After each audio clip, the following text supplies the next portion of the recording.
Well, I have a question. I have a question to Mr. Houtermans. We've been discussing in this course the significance of cultural differences. As Sabik is a company who operates in many different countries, probably with many different cultures. How do you experience cooperation between you and the colleagues in different cultures?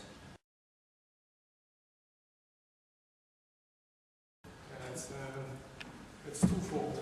For example, when I deal with my Saudi colleagues, I don't know how well you know Saudi, but Saudi has a weekend which is on Thursday and Friday.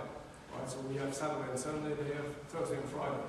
So when I want to deal with them in normal business hours, Monday, Tuesday, Wednesdays are the days we need to deal with. Right? Then of course we have a 1 or 2 hour time difference.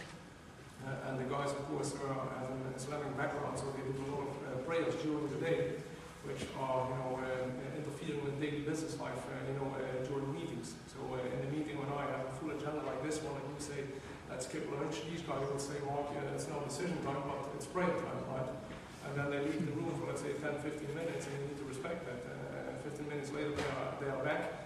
Probably on the way out, they discuss the proposal, right? They pray, on the way back, they took a decision, are you going to support it or not?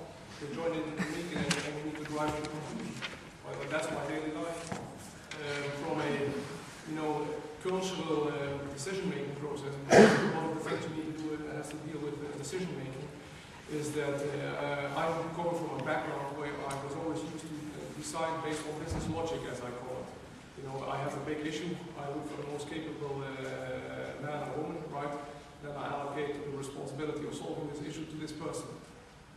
In the kingdom, where my headquarters is based, these guys fully are aware of the fact that oil is not lasting forever. So we now need to build the capability within the kingdom to keep, let's say, our nation on the world map also beyond 2050, 2060. So whenever I have the same question coming up, and they see that a Saudi colleague could also do the job maybe a little bit less qualified, because he doesn't have the experience before, they will always decide to appoint him in that job, to give him the chance to, let's say, build the capability within Saudi. So these are, let's say, drivers you need to understand better when you're new into the discussion, because you see things happening that you don't understand. But this kind of background is crucial in terms of surviving in a position like this. If you're not capable of feeling this or sensing this, then your boss will not stay happy for long with you, and something might happen which you don't like. So you need to be very sensitive to what really drives people in the decision making. Thank you.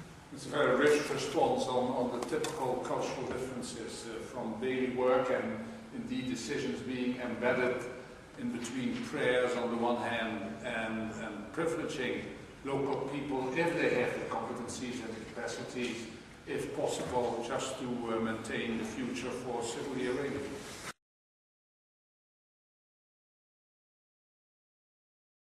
Understand why you have a lot of assumptions here that you're not aware of. It can be in a daily conversation, that can be here between friends, within your own environment, that can be with customers.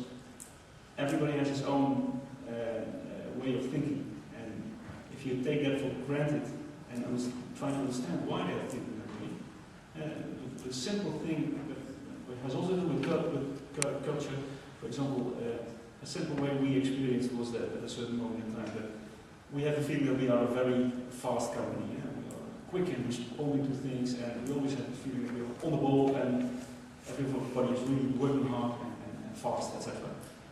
Then we had this customer, and if you compare it, for example, with the south of Europe, so we are dealing with a customer in the south of Europe, then there is a more relaxed way of dealing with things. Maybe it's even already within the Netherlands if you compare now the north of the south. Then we had a customer, which was new to us, from Finland, and they complained about us, about the fact we were really surprised, but they had a feeling that we were a company that had a kind of manana attitude. But we absolutely didn't understand how that came. They had a different background in this, and they had different experiences in the past, and they have their own culture, where they have all demands, and understanding what the demand is of a customer, understanding what the demands are of your employees, of all the people you're working with, is the most important one. And being empathetic is an important factor.